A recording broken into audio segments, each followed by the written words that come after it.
चल रही है कि हमारे जीवन का लक्ष्य क्या है और इस जीवन के लक्ष्य को हम कैसे पाएं, क्या उसकी पद्धति है, किस पद्धति पे चल के हम अपने जीवन के लक्ष्य को प्राप्त कर सकते हैं और उसे क्या क्या हमें करना होगा उस लक्ष्य की प्राप्ति के लिए।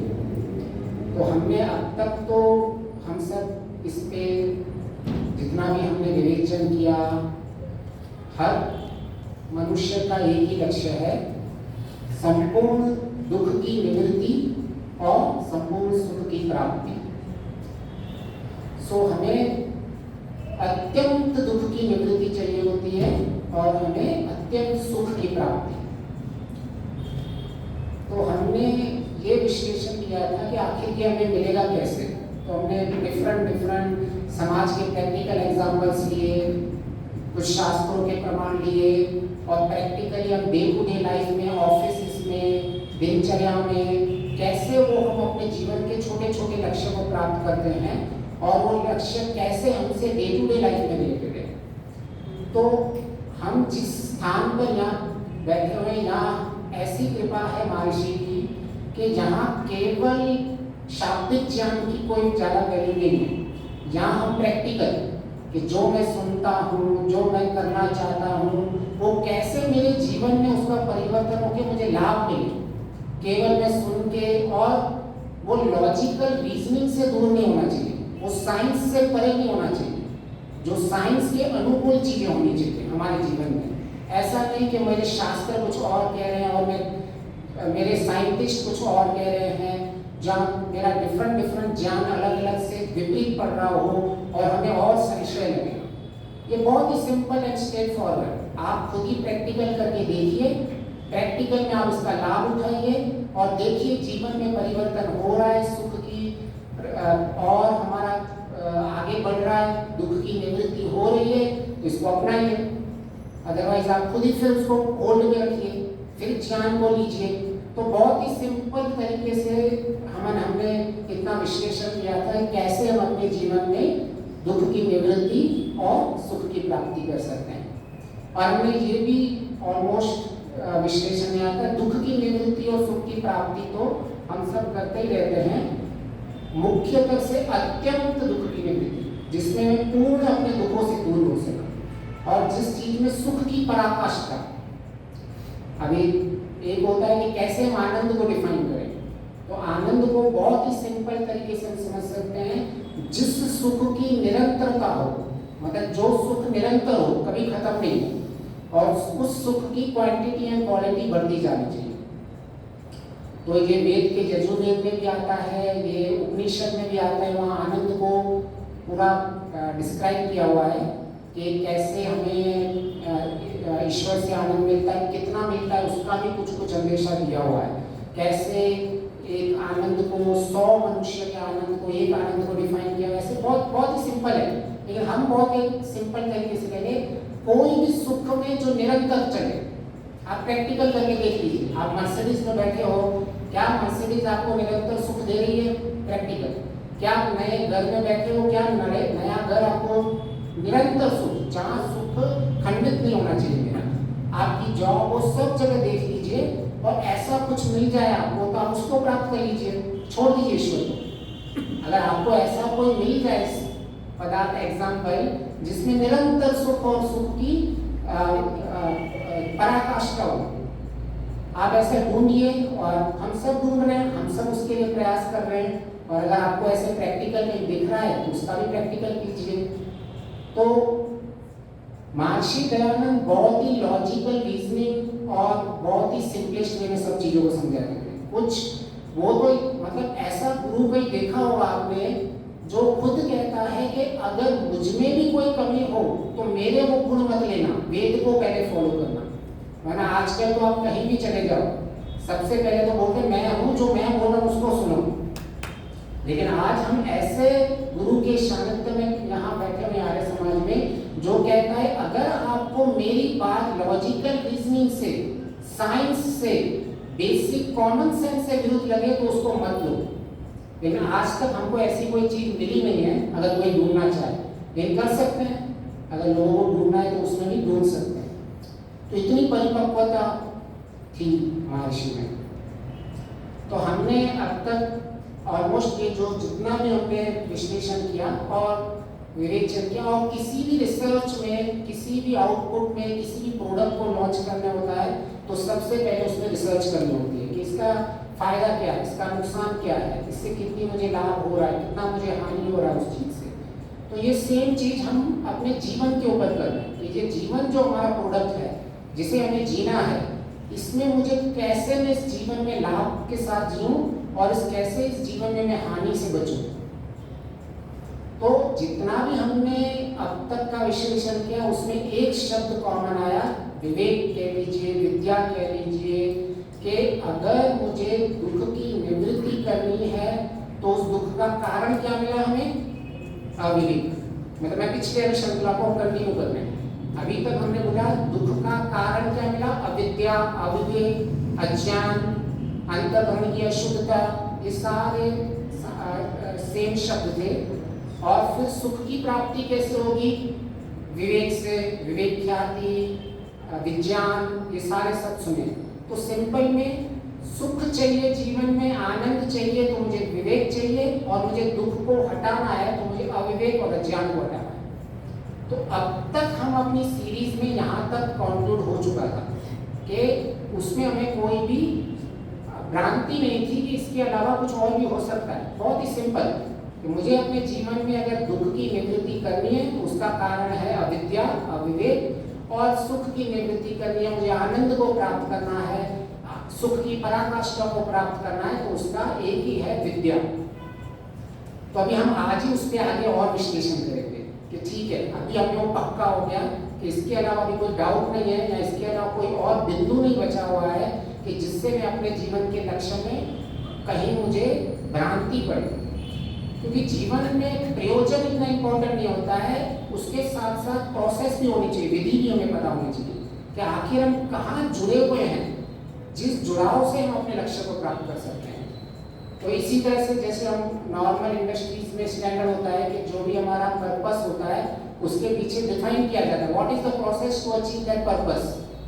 तो हमें वो प्रोसेस भी इम्पोर्टेंट होना चाहिए कि हम कहाँ जुड़े हुए हैं, किनसे जुड़ के मुझे वो अपना पर्पस सॉल्व होगा। तो अभी हम अपना और आगे विश्लेषण चलेंगे और अपने और इसके अंदर समझने की कोशिश करेंगे कि आखिर ये विवेक क्या है, कि आखिर ये मुझे मिलेगा कैसे और इसकी परिभाषा क्या है।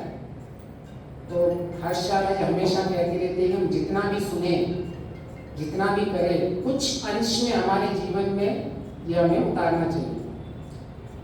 तो चलो पहले प्रश्न इसी से कर लेते हैं, और तरीका होता है सीखने का। जब तक आइंस्टाइन को प्रश्न नहीं उठे थे, आइंस्टाइन ने भी रिसर्च नहीं की थी। किसी को भी जब तक प्रश्न नहीं उठते तब तक हमारे जीवन में उनका समाधान के लिए हम प्रयत्न ही नहीं करते हैं। तो चलो आज हम प्रश्न उठाते हैं कि अगर मुझे ज्ञान है तो ये मेरे जीवन में उतरता क्यों नहीं है। आज मैंने आपको कुछ ज्ञान दे दिया और मैं उसको बोलूँ कि या मैंने कुछ ज्ञान ले लिया, तो हम उसको उतार क्यों नहीं पाते अपने जीवन में। क्या उसके कारण हो सकते हैं? हमें कारण ढूंढने होंगे, क्योंकि कोई भी कार्य हो रहा है तो उसके पीछे रूट कॉज होना चाहिए। उसके पीछे क्या रूट कॉज है? तो आज आप क्या कहते हैं, क्यों हम सुन रहे हैं लेकिन हमारे जीवन में परिवर्तन नहीं हो रहा है। मुझे ये व्हाट्सएप में किसी ने क्वेरी भी भेजी कि ऐसा क्यों कि हम कुछ सब कुछ जान रहे हैं लेकिन हम वो कर क्यों नहीं रहे। तो इसका सबसे पहले आपके दिमाग में क्या आता है कि ऐसा क्यों होता है? हम सुख और दुख देखते हैं। हम सुख और दुख देखते हैं, इसीलिए हमको मतलब ज्ञान है लेकिन मुझे अज्ञान में सुख दिख रहा है, मैं इसलिए वो करता हूँ। ठीक है, एक बहुत अच्छी बात बोले कि मैं इसीलिए कि इवन मुझे कोई ज्ञान की बात बता रहा है लेकिन मैं वो इसीलिए नहीं कर रहा हूँ क्योंकि मुझे उसमें सुख नहीं दिख रहा है, और मैं वो दूसरा काम इसीलिए कर रहा हूँ क्योंकि जिसमें मुझे सुख दिख रहा है। तो ये भी एक बेसिक चीज है, आलस्य प्रमाद, कि हाँ मुझे ज्ञान है कि सवेरे जल्दी उठना चाहिए लेकिन आलस्य प्रमाद हम नहीं उठते। सिंपल प्रैक्टिकल है। हम यहाँ कोई भी चीज ऐसी चीज डिस्कस नहीं करेंगे जो हमारे डे टू डे लाइफ से रिलेटेड नहीं हो, और डे टू डे हमारी उन्नति से रिलेटेड नहीं हो। ये चीज और कोई कुछ ऐड करना चाहता है? हम क्यों नहीं करते? मैंने आज कुछ सुना, लेकिन हम क्यों उसके ऊपर इतने दृढ़ता से लग नहीं जाते कि हाँ मैं ये एक क्षण भी अपना वेस्ट नहीं करूंगा। महर्षि क्या कहते हैं कि विद्वानों से समझो इस काल की सूक्ष्मता को। फिर आगे कहते हैं जो मनुष्य एक क्षण भी वेस्ट नहीं करता है वो हमेशा ऐश्वर्य को प्राप्त कर रहा है। लेकिन हम सुनने के बाद अगर उसको अपने कर्मों में नहीं लेके आ रहे हैं तो हम कितने क्षणों को वेस्ट कर रहे हैं।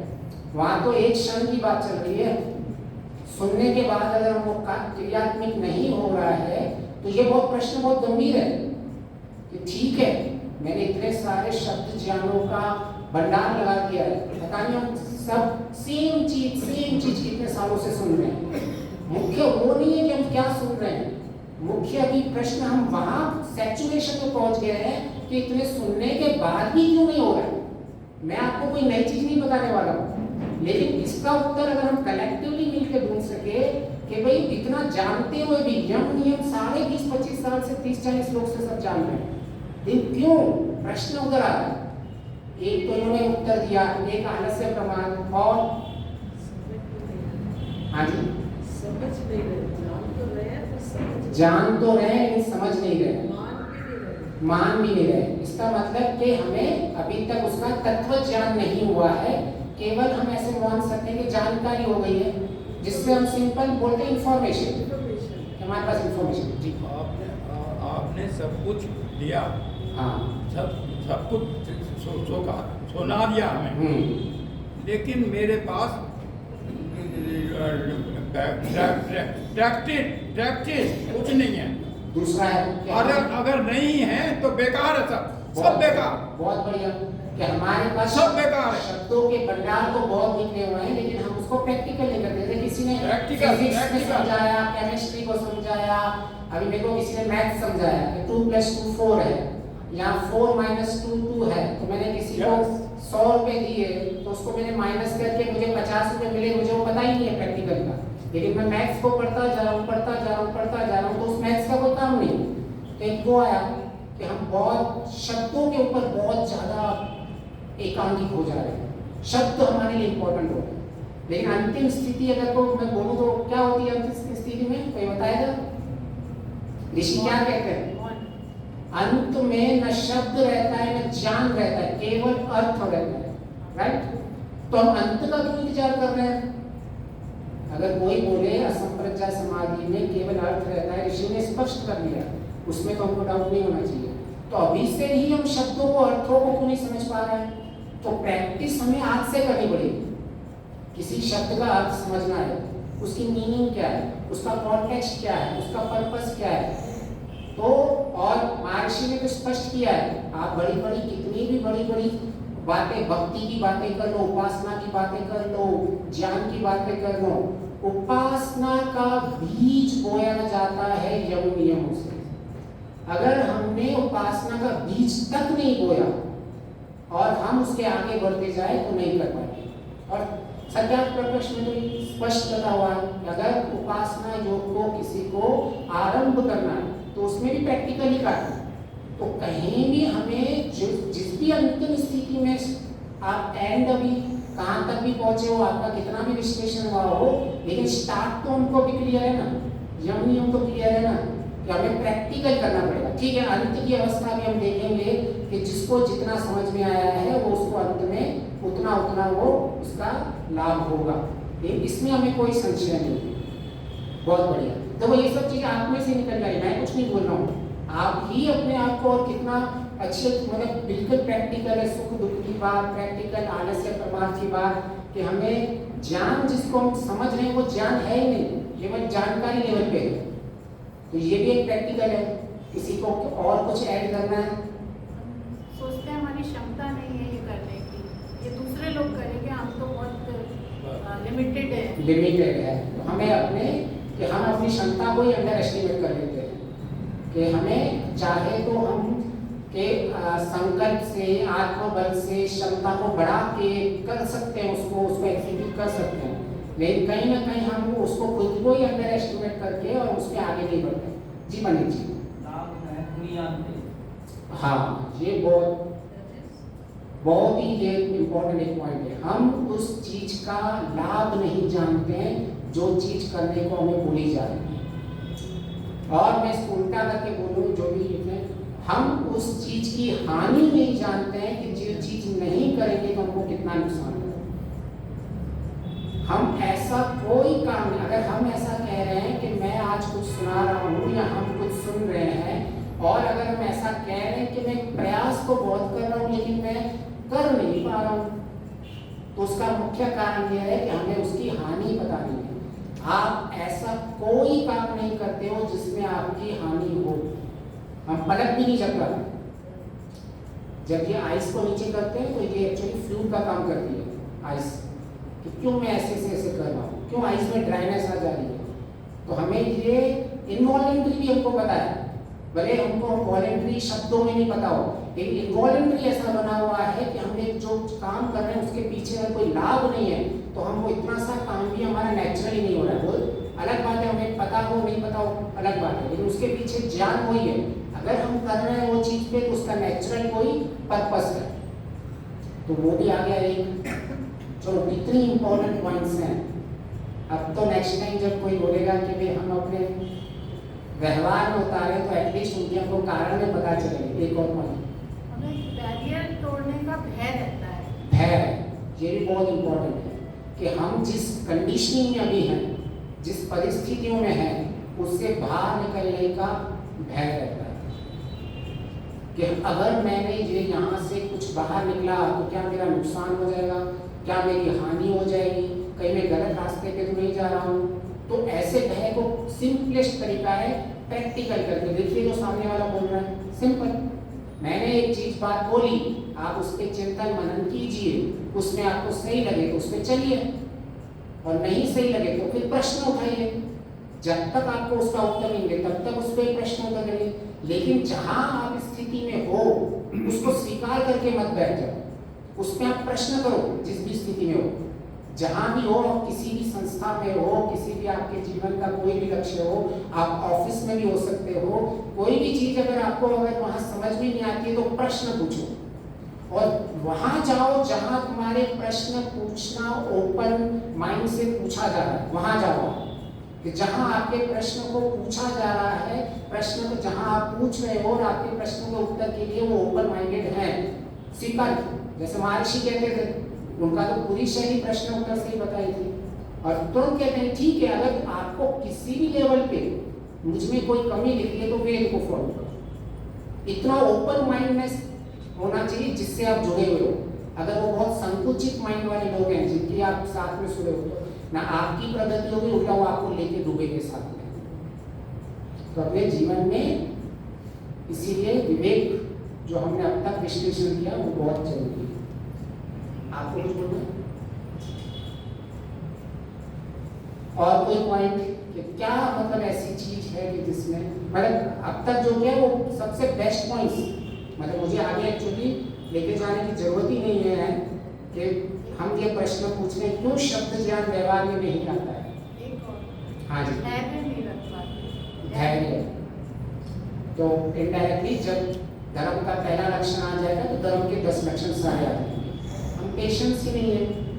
आज मुझे कोई कह रहा है, मुझे इतना पेशेंस ही नहीं है कि मैं उसको वेरीफाई कर सकूं, उसको वैलिडेट कर सकूं और उस ज्ञान को मैं अपने जीवन में उतार सकूं। मुझे तुरंत उसका उत्तर चाहिए। विल पावर, ये सबसे ज्यादा इम्पोर्टेंट है, और इसका ही रहस्य महर्षि कह रहे हैं। ये उपासना कहते रहते हैं। क्या कहते हैं उपासना की डेफिनेशन? आत्मा परमात्मा का विवेचन, महर्षि कह रहे हैं ना, और उसका प्रतिदिन ज्ञान बढ़ता जाए। कुछ आपको कोई लॉटरी नहीं मिल रही उधर, क्या आप उपासना में बैठे हो, ओ अचानक बिजली चमक गई और मुझे कुछ साक्षात्कार हो गया। आपका कंटिन्यूअस ज्ञान विज्ञान बढ़ता जाएगा, अंतःकरण की अशुद्धता मिटती जाएगी, और उतना आपको ईश्वर का सपोर्ट मिलता जाएगा। तो ये प्रैक्टिकल है, वो नहीं है कि मैं बैठा हुआ हूँ और मुझे अचानक कुछ स्ट्राइक हो गया। और सबसे पहले पता नहीं ये मेरा चिंतन मनन है, तब ईश्वर से केवल साक्षात्कार का मतलब क्या है? अगर कोई ईश्वर कहता है मुझे ईश्वर का साक्षात्कार है, तो आपको क्या चाहिए ईश्वर से? अच्छा ठीक है, चलो ईश्वर साक्षात्कार आपने बना दिया अपने जीवन का लक्ष्य, क्या साक्षात्कार मतलब क्या? आनंद चाहिए, उसके गुणों को अपनाना है। तो मुख्य हमारे लिए साक्षात्कार एक बिंदु बन गया है कि अगर आनंद मिल रहा है तो ईश्वर है।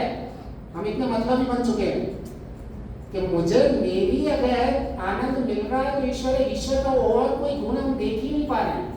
मैं उपासना में बैठा हुआ हूँ, ईश्वर का चिंतन मनन कर रहा हूँ, मैं ध्यान में लगा हूँ, उपासना में लगा हूँ, मैंने एक पर्टिकुलर सब्जेक्ट को लिया, उसको एनालाइज किया कि इस सब्जेक्ट के एनालाइज करने से, और आपको महर्षि ने ये भी क्लियर किया हुआ है कि केवल ईश्वर का, हम क्या कहते हैं उपासना में, अगर ईश्वर अगर लक्ष्य है तो उपासना है, अगर उसका और कोई भी पदार्थ है तो उसको ध्यान जनरल कैटेगरी बोल देते हैं। लेकिन इसमें एक चार और रहस्य की बात है, आप कोई भी चीज का ध्यान कर सकते हैं, इस पंखे का कर सकते हैं, ये पंखे की स्पीड कितनी है, मुझे ठंडी लग रही है, गर्मी लग रही है, अब ये कोई जगह ये ध्यान उपासना थोड़ी है। क्या कहोगे उत्तर में आप? इसके दो उत्तर आपको मिलेंगे। अगर आप किसी भी विषय में लेके पढ़ हो, लेकिन उसका अंतिम लक्ष्य आपका ईश्वर प्राप्ति है, क्योंकि मैं जहाँ बैठा हूँ मुझे होना चाहिए कि वो शरीर के लिए मेरे अनुकूल है या प्रतिकूल है वो चीज, और शरीर की रक्षा करना मेरा कर्तव्य है, सबसे पहले ईश्वर ने कहा हुआ है। तो इसका मतलब ये नहीं है कि मेरा अगर इस पंखे के ज्ञान या कुछ है तो उसका मतलब मैं ईश्वर की उपासना नहीं हो रही है। मेरा एंड पर्पस क्या है, मैं किसी भी चीज को देख रहा कैसे हूँ, मैं आज ये प्रस्तुति दे रहा हूँ तो इस प्रस्तुति के पीछे मेरा कॉन्टेक्स्ट क्या है, मैं क्यों दे रहा हूँ प्रस्तुति, क्या ये ईश्वर की आज्ञा का पालन में इसी दे रहा हूँ? अगर ये जुड़ा हुआ है तो ये मेरी प्रस्तुति भी मेरे ध्यान उपासना के में चली जाएगी कि मैं ईश्वर के ज्ञान के, ईश्वर ने कहा है कि जो सत्य ज्ञान है, बहुत से लोग भटके हुए इस संसार में, आपको प्रैक्टिकल देना पड़ेगा। जो लोग साइंस से जुड़े हुए हैं, जो लोग डिफरेंट प्रोफेशन से जुड़े हुए हैं, उनको ये चीजें कैसे कनेक्ट करोगे, तो उन सब चीजों में देखना पड़ेगा। तो ये जो मैं अपनी प्रस्तुति दे रहा हूँ, अगर मेरे पीछे भाव वो चल रहा है कि मेरे इस प्रस्तुति के पीछे में पर्पस क्या है, तो मेरा ये भी एक लेवल का उपासना मानी जाएगी। और महर्षि ने तो स्पष्ट किया है, उपासना का प्रारंभ करना हो, प्रारंभ तो हो जाती है, मैं अंतिम स्थिति की बात नहीं कर रहा हूँ, फिर से ऐसे नहीं हम अपनी बुद्धि लगाने स्टार्ट कर दें, नहीं फिर तो महर्षि ने क्यों बोला एक जगह जाके बैठ जाओ और ये हो। मैं आरंभ की बात कर रहा हूँ, मैं अंतिम की बात नहीं कर रहा हूँ। तो थोड़ा, और यही जो इम्पोर्टेंट है कि शब्दों को पकड़ के नहीं बैठने का, और शब्दों के पीछे जो अर्थ है, और प्राय पतन होता है उनका जो लोग शब्दों को पकड़ के बैठ जाते हैं कि ये शब्द इधर लिखा हुआ है, वो शब्द क्यों उधर लिखा हुआ है।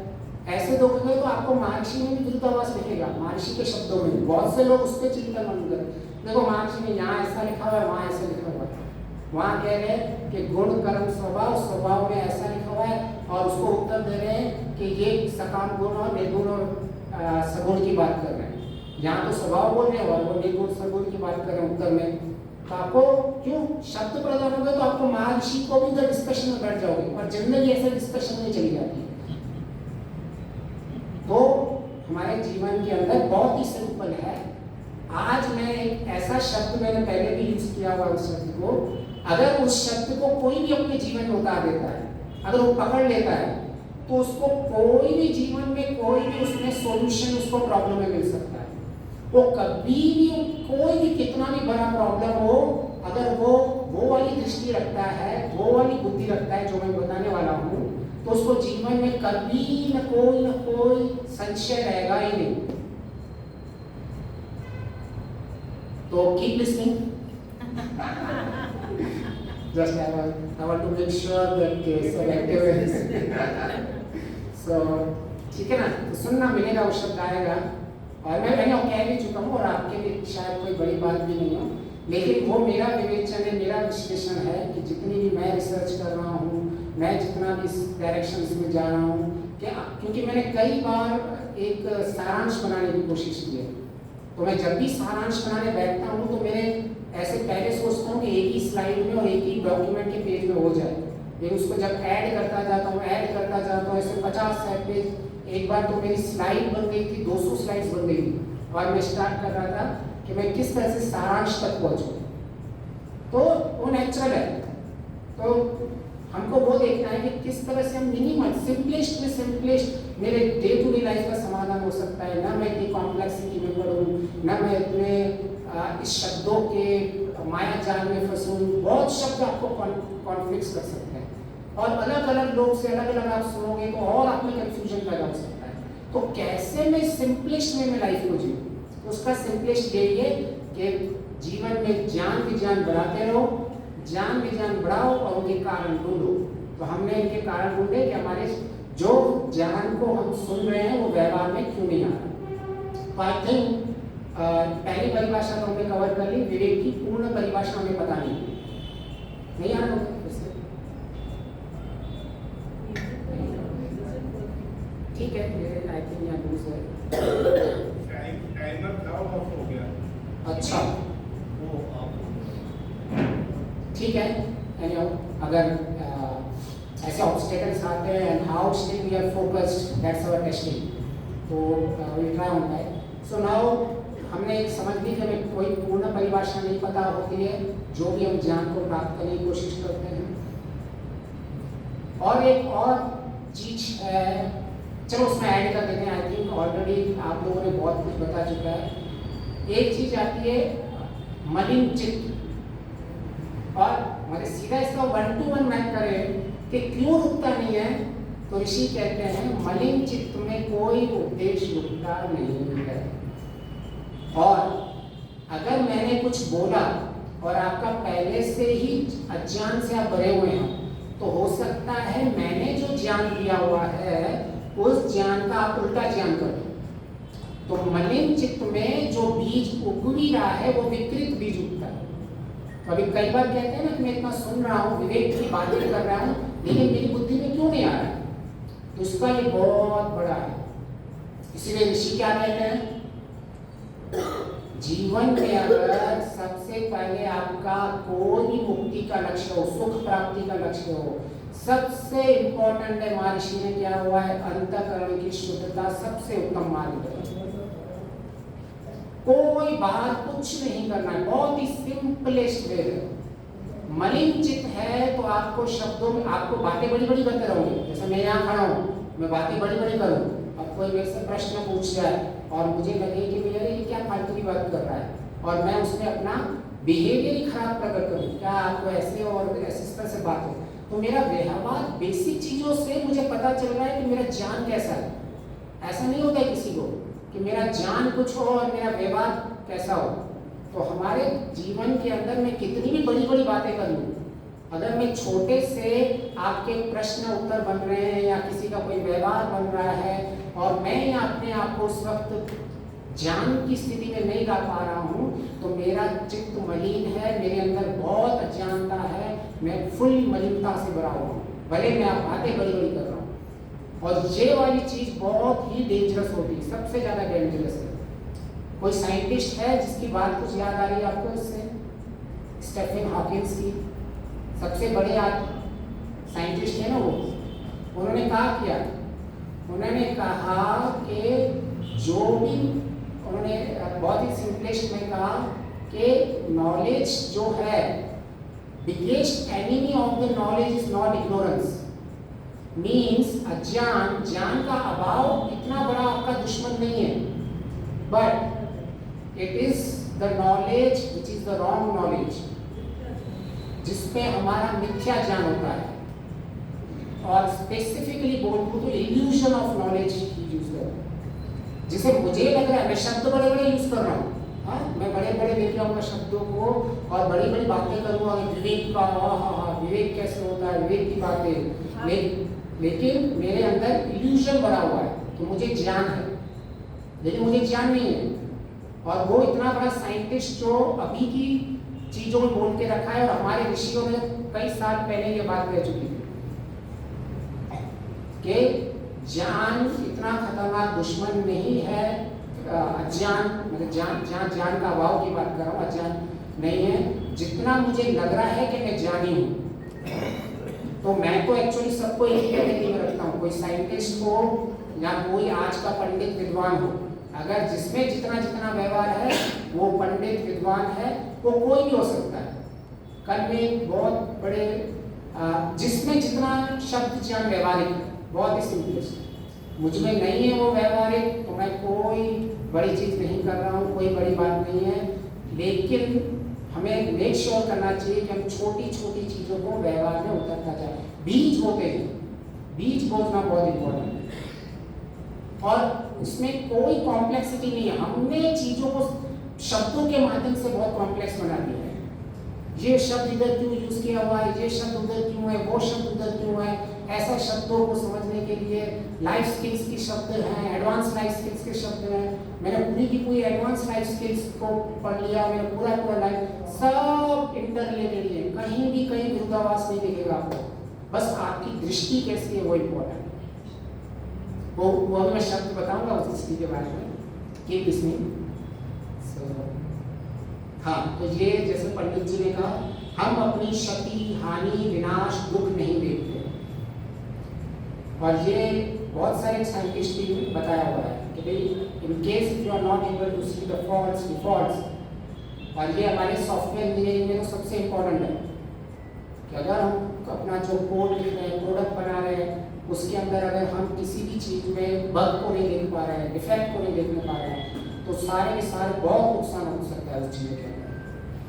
तो मैं यही कहता हूँ कि कई बार हमें लगता है कि केवल जीवन के अंदर हम मतलब जो माता जी कहना चाह रहे थे कि शब्द ज्ञान ज़्यादा है, हमें रियल वास्तविक नहीं है। ऐसा क्यों लगता है? क्योंकि हम जब इस आध्यात्मिक वर्ल्ड में आते हैं तो हम मॉडर्न वर्ल्ड को दूर कर देते हैं, हम उनसे दूर रखते हैं कि ये साइंटिस्ट नहीं है, उनको तो कुछ पता ही नहीं है, और वो जो साइंटिस्ट है वो दिस हमारे स्पिरिचुअल वर्ल्ड को दूर करते हैं कि ये तो सब अंधविश्वास है, इनको कुछ पता नहीं है। अभी इन दोनों का जो समन्वय कर सके इस जीवन के अंदर, वो जीवन के अंदर वास्तविक ज्ञान, वो यथार्थ ज्ञान है। तो धीरे धीरे आगे बढ़ते हैं। ये भी हमने कल ले लिया, ज्ञान का भ्रम होना। हमें लगता है हम बहुत बड़े ज्ञानी हैं, लगता है ना बहुत जो। दूसरा बताया आत्मबल, इसको भी हमने कवर कर लिया। ये सब आपने बताया, मेरे तो नेचुरली प्रेजेंटेशन में है, पर ये सब आपका विवेचन है। और ऐसा जो ज्ञान आता है वो ज़्यादा आपको इम्पोर्टेंट और जीवन में इम्पैक्ट पड़ेगा। जैसे आपने सुना रखा हुआ, लेकिन ये भी आपके अंदर से आ रहा है, it will have more impact on your life. दूसरा होता है सहन शक्ति। ये कभी आपने देखा है? सहन शक्ति नहीं हो, इसके कारण मैं कर नहीं पा रहा हूँ। हम बहुत कुछ सुनते हैं, बहुत कुछ करते हैं, मैं ऐसा करूँगा, वैसा कर लूँगा, लेकिन जीवन के अंदर थोड़ी भी प्रतिकूलता आ रही है, हम उस मार्ग को छोड़ देते हैं। तो इस सहन शक्ति को ही तप कहा है, द्वंद्वों को सहन करना। और ये कितना प्रैक्टिकल है। आज आप ऑफिस में बैठे हो, आपका मैनेजर कुछ बोल रहा है, लेकिन आप उसको उस वक्त को आपने एक्सेप्ट ही नहीं किया, स्वीकार ही नहीं किया कि उसने मुझे क्यों बोला है, उसका पर्पस क्या है, क्या मैं उस वक्त थोड़ा सहन करके मैं इसका एनालाइज करके फिर इसको रिस्पॉन्स कर सकूं। लेकिन नहीं, हम रिएक्टिव हो जाते हैं। और ये आपको लाइफ स्किल्स इन सभी को मिलता ही रहेगा। You should be responsive, you should not be reactive. तो कितना मतलब मैं क्या जोड़ रहा हूँ आपको कि ये ऋषियों का ज्ञान जो हमारी कॉर्पोरेट वर्ल्ड में जो एक स्टैंडर्ड बना हुआ है आइडियलिज्म का, वो ऑलरेडी सब इंक्लूडेड है। ये ऋषि कुछ हवा में बात नहीं करते थे, ये ऐसे नहीं बोलते थे कि अच्छा अचानक जंगल में बैठे हुए उनको कोई ज्ञान ही नहीं हो। इनके पास पूर्ण ज्ञान रहता था, वो एक चीज को देख के सब चीजें समझ जाते थे। जैसे कि अगर मैं किसी चीज को समझ सकता हूँ, उसको ठोकर खा के, तो एक इंसान होगा जो ठोकर को देखने वाले को भी समझ जाता है कि जो ठोकर खा रहा है, कि वो कैसे मेरे जो आसपास लोग हैं उनका पतन कैसे हो गया, मैं वो देख सकता हूँ। मुझे पता है कि मेरे जो आसपास लोग बैठे हैं वो कैसे जीवन के अंदर कितने बड़े अज्ञान में हैं, और उनको लग रहा है मैं बहुत बड़ा ज्ञानी हूँ, वो खुद को ज्ञानी मान रहे हैं। आज हम देख ही रहे हैं रशिया में जो भी फुटा, जो भी कुछ डिफरेंट देखो, सबको ऐसे ही लग रहा है, उनको थोड़ी लग रहा है कि उन्होंने गलत किया। ऐसे बहुत से लोग हैं अलग अलग जगह पे, हर जगह ऐसे लोग मिलेंगे, ऐसे नहीं किसी एक जगह का पर्पस या उनकी क्वांटिटी ज़्यादा हो सकती है, लेकिन उनको बाहर कैसे निकली, अभी हमारा इम्पोर्टेंट वो है। तो हमें बाहर वहाँ निकलना चाहिए जहाँ हमें प्रैक्टिकल ज्ञान मिलता है। Forget about the what are the words, what is the X Y Z, इसको मैप करो प्रैक्टिकल जीवन, अभी मुझे क्या चाहिए। तो सहन शक्ति, इससे आप सब एग्री हो कि जितनी हमारी सहन शक्ति बढ़ेगी इसका मतलब उन्हें ज्ञान है। अगर सहन शक्ति नहीं, I think you already cover है, तो जो मैं बोल रहा हूँ उससे पहले आपने अपने आप से ही विवेचन कर चुका है। So this is really good. अगर मैं ये खोल के बोल रहता तो शायद कोई इम्पैक्ट नहीं पड़ता, लेकिन मुझे सब आपके समझ है। तो अभी मैं जो एक धीरे धीरे मैं बोलता जा रहा हूँ कि जिस शब्द का मैं बोल रहा था कि सहन 12 o'clock तक है, 12 o'clock तक, हाँ ठीक है बता एज ऑफ है। तो एनी हाउ अगर लग रहा है आपको बोरिंग लगता हो तो हम जल्दी भी खत्म कर लेंगे। You can give your feedback कि बहुत ये शब्द बहुत बड़ी बड़ी बातें कर रहा है कुछ भी। तो हम बहुत सिंपल प्रैक्टिकल रखेंगे कि मेरे जीवन में कैसे होगा। तो अभी जैसे सहन शक्ति के शब्द को ले लेते हैं कि आखिर मैं ये जब सहन शक्ति हो तो कोई आपको बोलेगा कि आपको न्याय भी पालन करना है, धर्म को न्याय करना है और अन्याय करना है। अगर अभी आपको कोई ऐसा बोल दे कि सहन अन्याय करना भी, सहन को अगर मैंने ये भी एक तरह से अगर सहन कर लिया तो ये भी एक तरह के न्याय और अन्याय में जो हम लेते हैं कि ये भी एक तरह का मेरा अन्याय हो जाएगा, कि ये सहन करना अन्याय, न्याय और अन्याय के बिंदु हैं। अच्छा ओके सिंपल। अच्छा जब मैं अगर आपको कोई ऐसे सिंपल में कोई कह दे कि अच्छा आपको सहन करने के लिए बोल रहे हो, यहाँ तो लिखा हुआ है कि सहन करना, जब हम अन्याय को सहन करते हैं वो तो गलत बात है। तो अभी आपको दो डॉट्स मिलेंगे, एक मिला ज्ञान कि जिसके अंदर आपको न्यायपूर्वक व्यवहार करना है, एक ज्ञान मिला आपको सहन पूर्वक व्यवहार करना है। तो अभी इन दोनों को परिस्थितियां कभी ऐसी इतनी सिंपल नहीं आती, आपको न्याय अन्याय भी परिस्थिति में आएगी और सहन करना भी आएगा। तो आप कैसे कहोगे कि मैं न्याय करूं या सहन करूं? तो इन दोनों का आप समन्वय कैसे बनाओगे कि अगर मैं न्याय कर रहा हूं तो हो सकता है कि मैं सहन नहीं कर रहा हूं, तो मेरी यहाँ सहन शक्ति छूट गई। तो हमें इन सब की परिभाषाओं को समझना पड़ेगा कि इनका समन्वय बिठाना पड़ेगा कि मैं जब कोई बोल रहा है कि भाई मुझे सहन करना है और आपने इंडिविजुअल सहन शक्ति को समझ लिया, आपने न्याय अन्याय को समझ लिया कि मुझे जस्टिस से काम करना चाहिए, मुझे किसी के ऊपर अन्याय नहीं करना चाहिए। अभी दोनों में आपको इसको ज्ञान कहते हैं, ये ज्ञान है कि मैंने सहन शक्ति को समझ लिया और मैंने न्याय अन्याय को समझ लिया। अभी प्रश्न उधर आता है लाइफ में, रियल लाइफ में, अगर मुझे करना कहे कि सहन करना भी एक तरह का अन्याय है तो अब मैं क्या करूं? तो अभी आपको ऐसे प्रश्न के जब उत्तर समन्वय लगा के आएंगे तब आपके जीवन में समझना कि मेरे जीवन में विज्ञान आ रहा है, नहीं तो उसको नॉलेज ही करेंगे। उसको आगे लेंगे कैसे होंगे। तो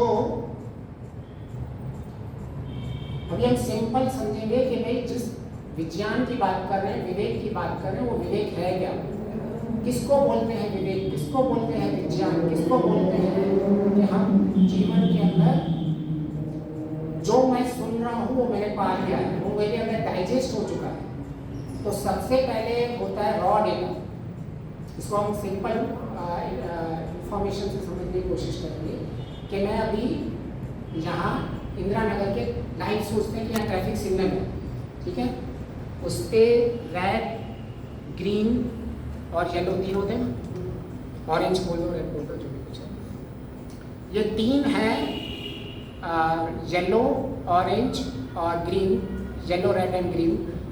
इन तीन कलर को जब आपको पता चलते हैं तो इसको बोलते हैं रॉ डेटा। मतलब अभी तक ये जानकारी भी नहीं हुई है मुझे, क्योंकि मैं तीन कलर तो कहीं भी देख रहा हूँ, यहाँ कारपेट में भी आपको तीन कलर दिख रहे हैं, तो इसका मतलब ये नहीं है कि मुझे जानकारी 3 कलर में हो चुकी है। जब मैं इन 3 कलरों को देख रहा हूँ तो इसको बोलते हैं रॉ डेटा। जो कोई भी चीज़ के अंदर से हमको कंटिन्यूस रॉ डेटा मिलते रहते हैं। आप सिंपल सेंसर के सिग्नल्स बोलो, जैसे वो ECG का एग्जांपल दे रहे थे कि मेरे अंदर के रॉ डेटा आते रहते हैं, मेरे पल्सेस कैसे निकल रहे हैं, ये एक रॉ डेटा हो गया। अभी जब आप उसके रॉ डेटा को जब एक प्रॉपर इंफॉर्मेशन देते हो, ऑर्गेनाइज्ड वे में जब समझते हो किसी चीज़ को, तो उसको अभी तक आपने जानकारी समझा कि ये जो 3 कलर मुझे दिख रहे हैं, ये जो 3 कलर हैं वो ट्रैफिक लाइट के कलर हैं। अभी आपने उसको ऑर्गेनाइज कर दिया, पहले सब 3 कलर ही दिख रहे थे, और ये 3 कलर के सिर्फ ये ट्रैफिक लाइट के रिलेशन है और ये ट्रैफिक रूल्स के संबंधित चीज़ें हैं। ये धीरे धीरे आपने डेटा को जानकारी में बदला। फिर आप उसको और भी करके इसका मेरे से क्या रिलेशन है, तो आपको ये पता चलेगा कि मुझे रेड लाइट में स्टॉप रहना है, ग्रीन में जाना है, येलो के लिए प्रिपेयर रहना है। अभी आपको ज्ञान हो रहा है उसका, पहले जानकारी चल रही थी, अभी आपको उसका ज्ञान हो रहा है।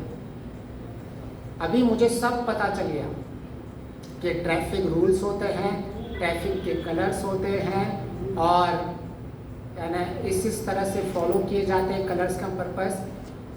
मुझे ज्ञान हो गया या अभी कुछ बाकी है? उसको अप्लाई प्रैक्टिकल बाकी है। Practical, this guy get the point. भाई लाल बत्ती आ गई, मुझे ब्रेक मारना है, हमसे वो ही नहीं हो रहा है। जीवन में बस वही कमी हो रही है। हम सुन रहे बहुत है, बातें बड़ी बड़ी कर रहे हैं, लेकिन ब्रेक कौन मारेगा? इसी को ही कहते हैं संयम। कि जिस चीज में नहीं जाना है उसको नहीं करना, और जिस चीज को करना है उसको हमेशा करना। यही विवेकी इंसान की परिभाषा है।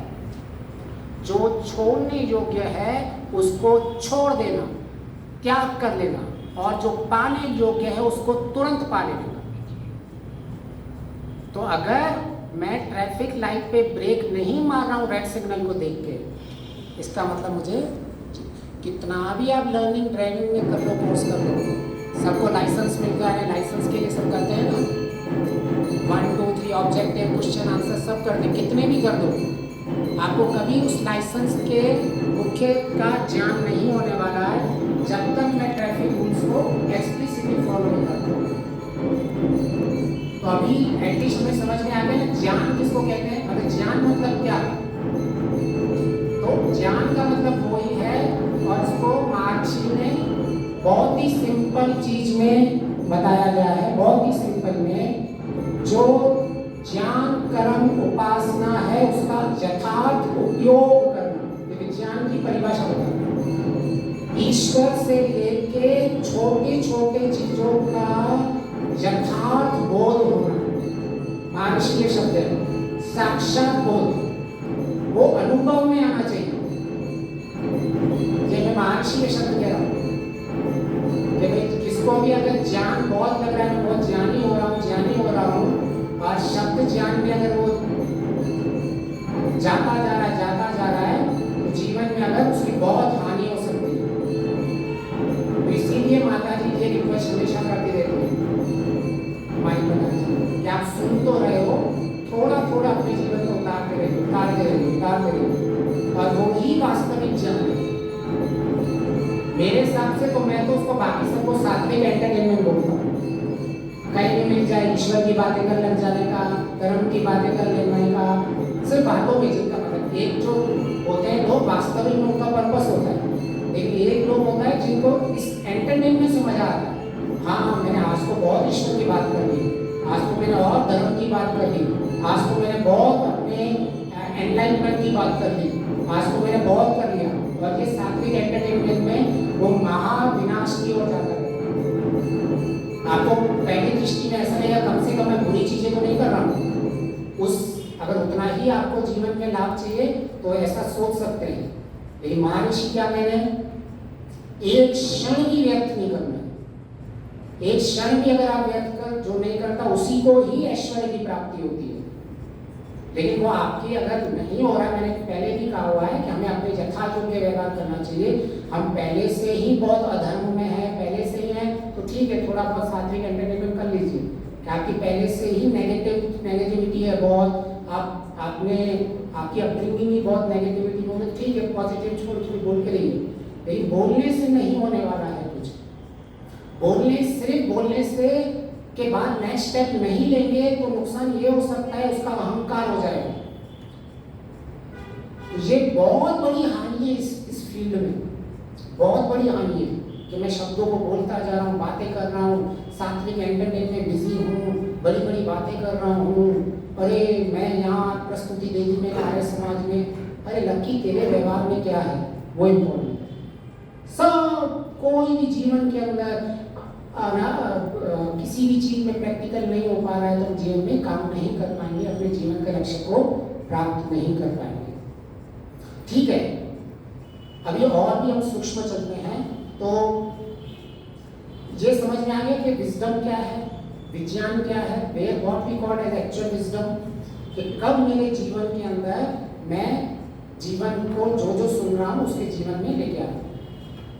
अभी एक प्रश्न आता है कि चलो इसको सीक्वेंस ही ले रहे हैं, जैसे ये और एक एग्जांपल में ले रहे हैं, आपको क्या दिख रहा है नंबर 92, ठीक है, ये डेटा हो गया सिंपल रॉ डेटा। अभी ये ऊपर आपको एयर क्वालिटी इंडेक्स दिख रही है AQI, अभी ये डेटा किसके रिलेटेड है ये आपको जानकारी होगी कि मुझे पोल्यूशन की जानकारी है कि 92 करके भी एक होता है, और मुझे वो जानकारी है कि 51 to 100 में इसको मॉडरेट बोलते हैं, हो गई जानकारी। और अभी मैंने और अपने इसके ऊपर ज्ञान बढ़ाया, जानकारी से और ज्ञान बढ़ा रहा हूँ कि गुड मतलब पूरा उसका पूरा परिपेक्ष क्या है, कि किसको अच्छी बोलते हैं, किसको खराब करते हैं, किसको गुड बोलते हैं, किसी को बैड बोलते हैं, ये सारे जीवन में मैं उसको लेके आ रहा हूँ। नेक्स्ट पर मैंने अलग अलग शहरों के सारे इकट्ठे किए कि लोग कहाँ कहाँ कैसे पोल्यूशन में होता है, उनसे मुझे और ज्ञान प्राप्त करना हो, मेरे जीवन के अंदर कैसे परिवर्तन होगा। अभी फिर मैंने विचार किया कि मैं एयर पोल्यूशन को कैसे रिड्यूस कर सकता हूँ। मुझे अग्निहोत्र किया, हवन करना चाहिए, मुझे प्लांट्स को लगाना चाहिए, इंडस्ट्रीज में हमको जहाँ जहाँ है वहाँ ये बातें बतानी चाहिए। बस अपने जहाँ तक रुक जाता है हमारा, यहाँ तक आके हम रुक जाते हैं जीवन के अंदर, बातें करते रहते हैं। और ऐसा भी नहीं मैं आके सेमिनार्स दूंगा how to reduce air pollution, और ये तो बहुत जानिए यार, लगता है ना हमें बड़ी बड़ी बातें कर रहा है, एयर पोल्यूशन में बता रहा है कैसे भी, हमको तो पता ही नहीं था कि पोल्यूशन इतना खराब होता है। फिर मेरे लोग वाह वाह कर रहे हैं, मैं रोज शाम को जा रहा हूँ अपने दोस्तों से क्लब हाउस में मिल रहा हूँ, मैं बोलता हूँ अरे ऐसा पोल्यूशन की बेंगलोर की ऐसी हालत है, दिल्ली की ऐसी हालत है, और मैं बड़ी बड़ी बातें कर रहा हूँ, और मेरे दोस्त बोले वाह वाह लकी से पूछो, और बोले आप सेमिनार दे सकते हो हमारे इधर, और वो ऊपर और चढ़ रहे हैं। ये क्या हो रहा है, ज्ञान का भ्रम है, इल्यूजन ऑफ नॉलेज बढ़ता जा रहा है, उसको और वाहवाही मिलती जा रही है, लेकिन अंत में वो सेल्फ इम्प्लीमेंटेशन नहीं है, सब वेस्ट हो गया, सब वेस्ट। हो सकता है उसने कुछ अच्छा समाज में चला भी गया हो, लेकिन उसका जो मुख्य लक्ष्य था वो मुख्य लक्ष्य वेस्ट हो गया। वो हाँ जी, उसका जो ज्ञान का अहंकार था, पर्पस जब आप योग दर्शन में पढ़ोगे, जब आप 5 अविद्या क्लेशों को संयम करोगे, जब अस्मिता क्लेश को समझोगे, अविद्या को समझोगे, मुख्य हमें अहंकार हो जा रहा है अपने बॉडी ये सब कुछ कर रहा हूँ, वही अपने कॉन्ट्राडिक्टरी काम करते जा रहे हैं। तो हमें ये देखना है कि हम क्या कर रहे हैं एक्चुअली, हम कहाँ कॉन्ट्राडिक्टरी काम कर रहे हैं। मैं बाहर समाज का तो अच्छा कर रहा हूँ, लेकिन वो आपके जीवन का लक्ष्य क्या है, आपकी उन्नति के साथ साथ भी समाज की उन्नति होनी चाहिए। और वैसे भी समाज की इतनी ज्यादा उन्नति नहीं होती है अगर आपके सिर्फ शाब्दिक ज्ञान नहीं है, लोगों को फर्क ज्यादा नहीं पड़ता है। 2 मिनट में जैसे ही आप आपका आचरण बदल दोगे ना, आ गया बड़ी बड़ी बात करने वाला, सीधा बोल देंगे या अपने दोस्तों में अपने आप बातें करते रहें। हमें लगता है अरे मैं इतने शब्दों से तो लोगों की भलाई कर रहा हूँ, कुछ भलाई नहीं हो रही है। वो उल्टा और हानि भी कर सकता है। वो बोलता है देखो ऐसे भी लोग होते हैं जो बातें करते हैं लेकिन नहीं करते, तो हम भी क्यों करें। जब इतना बड़ा, जब लोग इतनी वाहवाही कर रहे हैं उनकी, लोग इतनी उसकी प्रशंसा कर रहे हैं, वो ही नहीं कर रहे तो मैं क्यों करूं। उसने कितनी बड़ी हानि कर दी, पकड़ में आई चीजों को। कि मुझे तो ऐसा लग रहा था मैंने बड़ा कर दिया, मैंने पोल्यूशन को समझा, मैंने गुड बैड समझा, सारी सिटी का डेटा इन्फॉर्मेशन लेके आ गया, फिर मैंने रिवेज और पोल्यूशन के रिड्यूस करने की बातें कर दी, कितना मैंने आप सबका भला कर दिया। लेकिन ऐसे भले नहीं होते हैं। जैसे ही मुझ में आप देखोगे ना, और अभी दो चीज़ उसके और भी हम गहराई में चलेंगे, जैसे ही आप मुझ में अगर मैं नहीं करता हूँ या मुझ में ऐसे आपको प्रयत्न नहीं दिखते, आइडियली कोई भी 100% जो बोलता है कर नहीं सकता है, लेकिन उसके प्रयत्न दिखने चाहिए। वो ईश्वर भी समझता है, ऋषि भी जानते थे कि मैंने आज बोल दिया, इसका मतलब नहीं है मेरे तुरंत कर्म में आ जाए, लेकिन मेरी प्रवृत्ति उसमें दिखती है, मेरा प्रयोजन उसमें दिखता है, मेरा पर्पस उस कर्म में दिखता रहता है कि ये बंदा बेचारा ट्राई कर रहा है पोल्यूशन को कम करने के लिए, तो वो अलग बात है, कर नहीं पा रहा। तो वो ईश्वर को भी पता है, वो भी आपका, उसको भी सब क्लियरिटी है कि मेरे बच्चे कैसे हैं। हम सब माँ बाप हैं, हमको पता है कि कैसे समय लगता है किसी चीज़ के अंदर। तो इस तरह से अगर हम जीवन के अंदर विवेक की लास्ट फॉलो में सेल्फ इम्प्लीमेंटेशन एंड बेनिफिट्स, उसका बेनिफिट्स होना चाहिए, हम वास्तविक ज्ञान पे आ जाए। जी स्वाति जी, आपका कोई प्रश्न है? प्रश्न एकदम कह रही थी कि इम्प्लीमेंट तो करते नहीं और उल्टा इम्प्लीमेंट कर देते हैं कि एसी कार में बैठ के जा रहे हैं, एसी हॉल्स में बैठ के, एरोप्लेन्स में बैठे हैं। उसमें भी एक बहुत अच्छी बात है कि भाई इसको कि इसका भी हम प्रश्न एक विवेचन कर सकते हैं कि टेक्नोलॉजी को यूज़ करना क्या ये विपरीत है या नहीं। ये हम इसका भी एक बड़ा अच्छा प्रश्न है, और इस प्रश्न को हम लेकिन डिटेल में समझेंगे। किसी भी चीज़ को समझेंगे हम बहुत सिंपल तरीके से समझने की कोशिश करेंगे, कॉम्प्लेक्स नहीं बनाएंगे। एक इसी चीज़ पे भी हम टॉपिक रख सकते हैं कि should we use the technology और नॉट। हम जो मोबाइल यूज़ कर रहे हैं, बड़ी AC यूज़ कर रहे हैं, फ्लाइट्स को यूज़ कर रहे हैं, तो वो हमें सब कुछ देखना पड़ेगा कि उसका अंतिम परिणाम क्या है।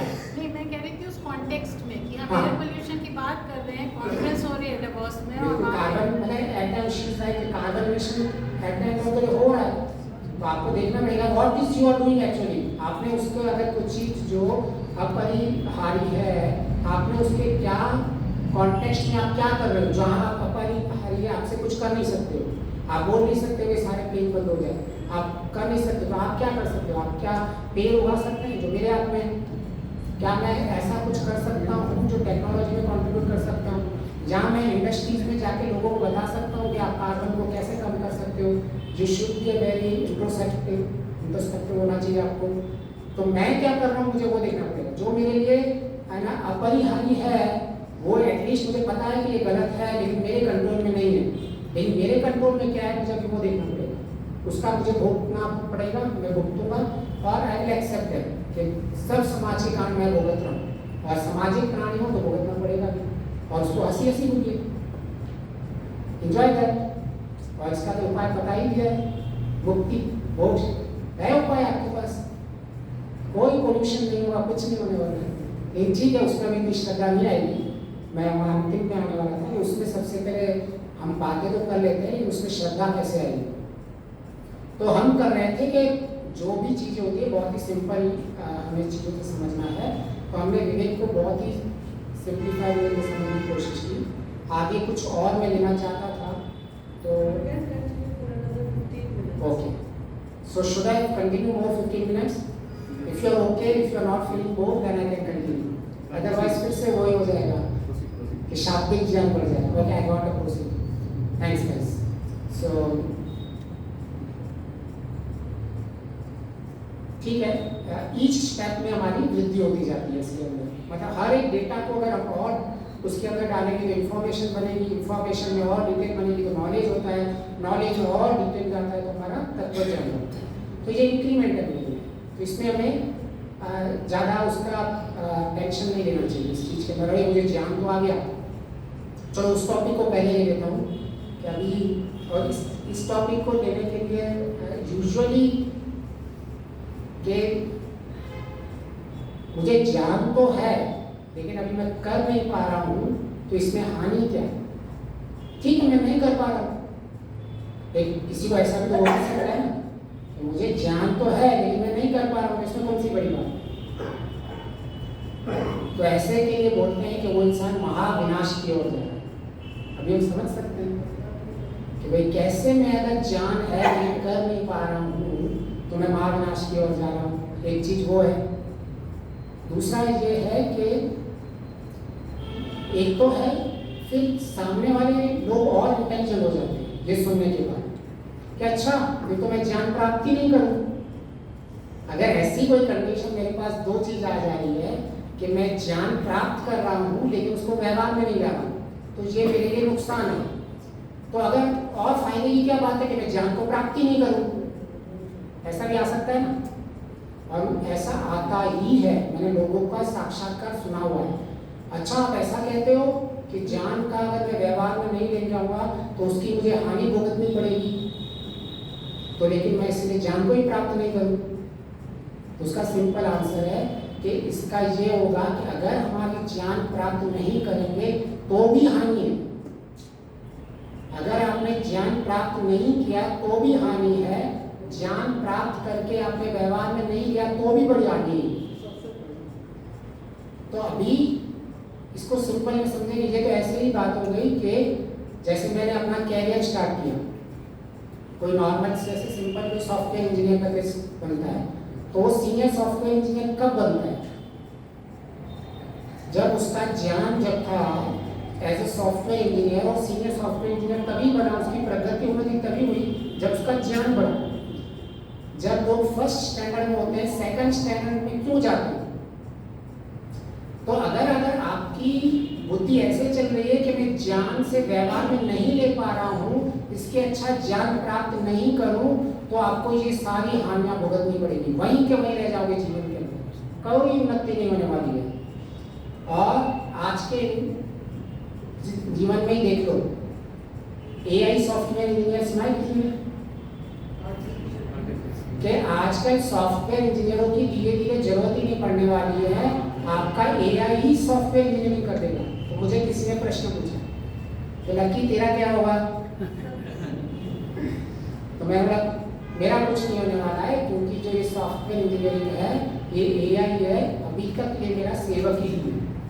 जिस दिन ये हमारे सेवक नहीं होंगे, हम इनका यथायोग्य प्रयोग नहीं कर पाएंगे, और मेरे स्किल्स एआई से ऊपर होने चाहिए। मतलब ज्ञान तो छोड़ दो, अगर आज आपने ज्ञान नहीं बढ़ाया तो आज सब सॉफ्टवेयर इंजीनियर उसकी जॉब जाने वाली है। अगर उसने अपने ज्ञान में परिवर्तन नहीं लाया और अपना ज्ञान को और इनहांस नहीं किया, अगर तो ये नुकसान है अगर आपने ज्ञान प्राप्त नहीं किया। अगर हम आपका ये तर्क है कि मैं ज्ञान को प्राप्त ही नहीं करूंगा, ऐसे ही अगर हमने अपने डे टू डे लाइफ में अपने जीवन जीने का ज्ञान प्राप्त नहीं किया, तो हम भी ऐसे ये कीचड़ में पड़े रहेंगे। पागल इंसान होता है ना, कैसे कीचड़ में पड़ा रहता है, उसको ज्ञान नहीं है, कीचड़ फेंक रहा है अपने ऊपर, दूसरों पे भी फेंक रहा है। तो हमारी स्थिति भी वैसी हो जाएगी अगर हमने ज्ञान को प्राप्त नहीं किया। फिर एक ज्ञान को प्राप्त कर लिया लेकिन व्यवहार में नहीं लाया तो और महाविनाश होने वाला है। कैसे? क्योंकि जब हम किसी ज्ञान को प्राप्त करते हैं, किसी चीज को व्यवहार में लेके नहीं आते हैं और उसको बढ़ाते जाते हैं, तो हमारा अहंकार बढ़ता जाता है उन शब्दों के लिए। आपने ये कॉर्पोरेट में देखा होगा कि जो लैडर में ऊपर चढ़ते जाते हैं और रियली इतना प्रैक्टिकल नहीं होता है, लेकिन ड्यू टू सम ऐसी परिस्थितियाँ होती है कि वो चलते रहते हैं, आगे बढ़ते रहते हैं, लेकिन उनसे लोग दूर भागते हैं। उस मैनेजर के अंदर काम करना पसंद नहीं करते हैं, उस लीडर के अंदर काम करना पसंद नहीं करते हैं। तो ये अगर ज्ञान है और व्यवहार में नहीं है तो और क्षति हानि होती है। तो इसका उपाय क्या है? अभी ज्ञान को मैं छोड़ नहीं सकता, ज्ञान को प्राप्त करना ही करना है, नहीं तो मैं विनाश की ओर जा रहा हूँ। नॉर्मल ज्ञान प्राप्त करके व्यवहार जब तक नहीं हुआ तब तक मैं क्या करूँ?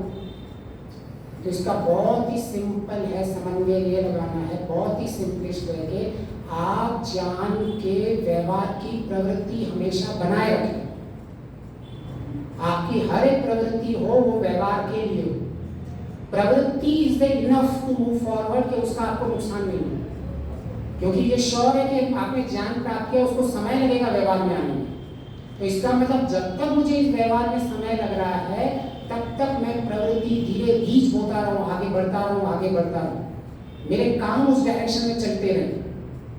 मैं उनको पकड़ के नहीं बैठ जाऊं कि ठीक है अरे मेरे से तो हो नहीं रहा, मैं क्या करूं?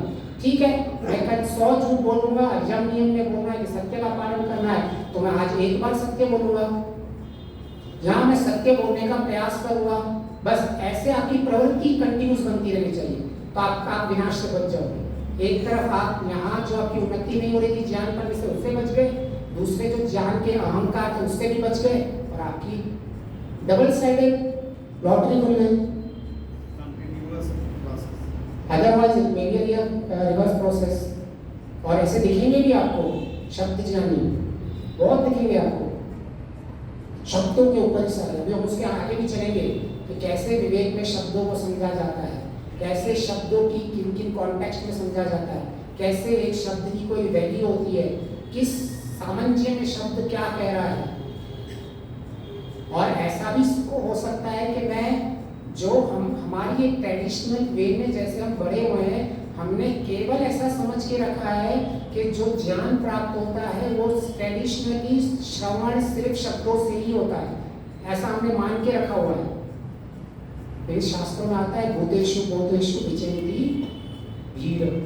बुद्धिमान लोग होते हैं उस संसार को भूत भूत में देखते रहते हैं, हर एक जगह संसार में सीखते रहते हैं, देखते रहते हैं। भूतेषु भूतेषु, हाँ भूतेषु भूतेषु का मतलब सिंपल है, ये हम 5 महाभूतों से बने हुए हैं, शरीर को बोलते हैं, और कौन से भी मटेरियल को हम एज अ भूत बोलते हैं। इन सबको जो शरीर को मिला हुआ है, सारे प्राणी हैं, उन सबको सब भूतों में आ जाते हैं। भूत मीन्स मटेरियल, 5 महाभूत को भी एक तरह से समझ सकते हैं।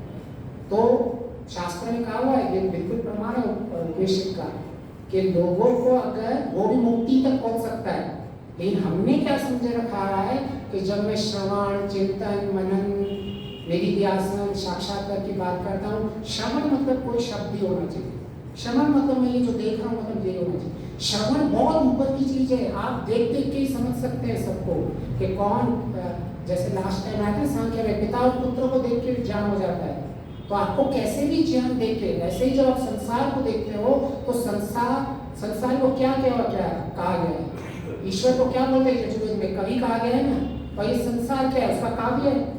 तो आप कवि के काव्य को देख के ज्ञान प्राप्त करो, ये वेद विरुद्ध नहीं है, ये भी एक तरह का काव्य है ईश्वर का।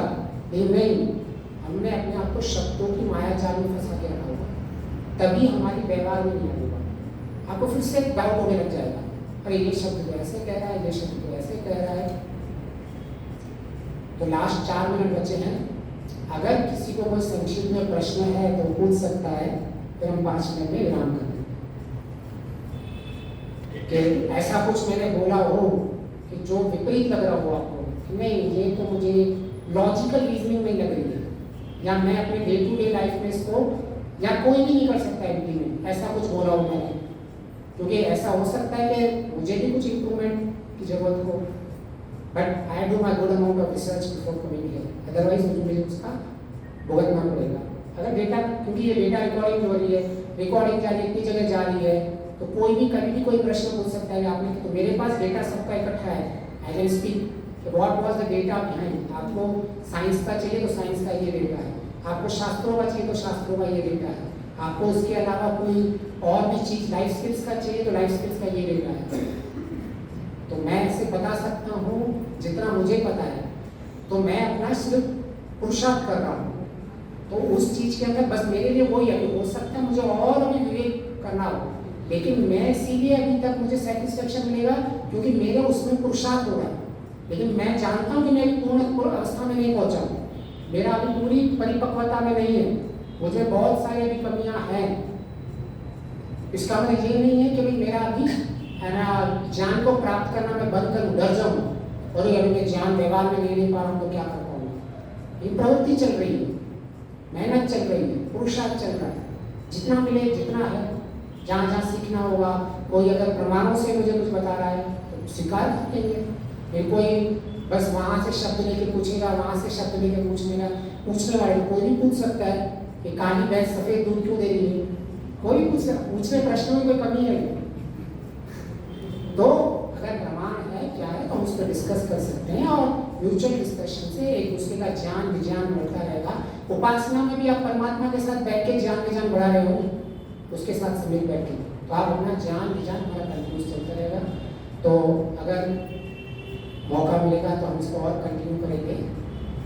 सबको सादर नमस्ते।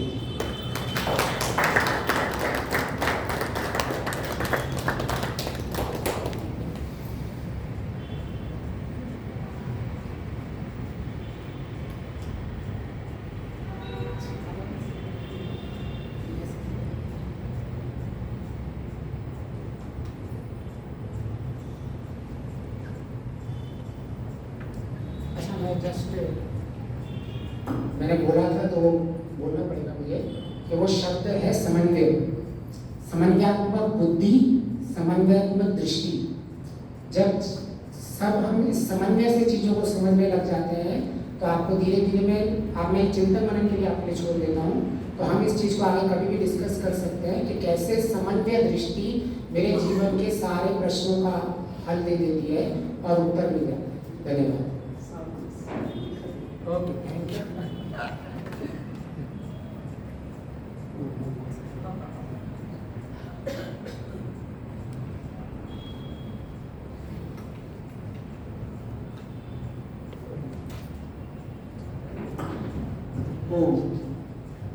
सभी को आज के पारिवारिक सत्संग में सादर नमस्ते। भाग्यशाली हैं हम कि हमें ऋषि दयानंद जी जैसा गुरु मिला, जिन्होंने हमें प्रश्न करने सिखाए, प्रश्न करने की स्वतंत्रता दी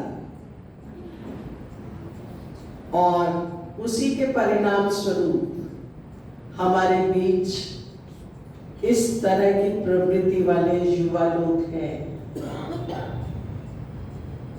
बहुत अच्छे तरीके से नटशल में कहूं, जिस चीज की हम सबको खोज है, हर पल खोज है, हर क्षण खोज है कि कैसे हमारे सुख की निरंतरता बढ़े, उसमें कहीं पर भी कमी नहीं आए और उस सुख तक पहुंचते हुए जो प्रोसेस है, केवल वो सुख जो लक्ष्य है वहां पहुंचकर ही मैं सुखी हूं, नहीं।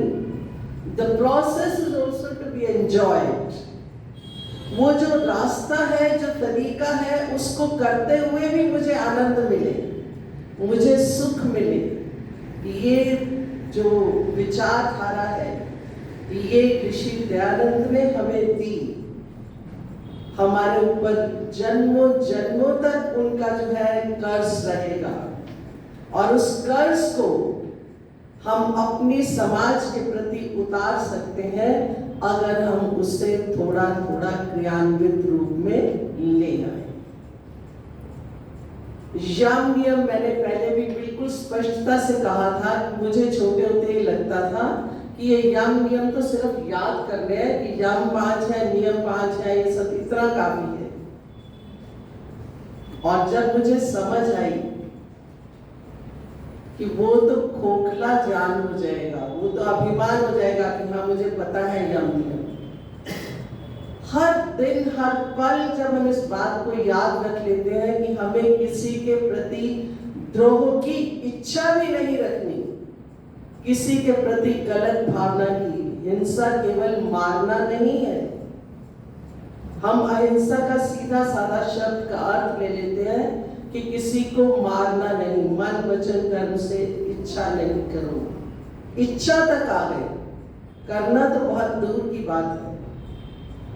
तो जब इस तरह से सोचना शुरू करके और फिर उसके बाद पूरी जागरूकता के साथ हर समय हम व्यवहार करें, तो धीरे धीरे हम अपने व्यवहार में क्या ले आएंगे? समन्वय, ज्ञान और कर्म।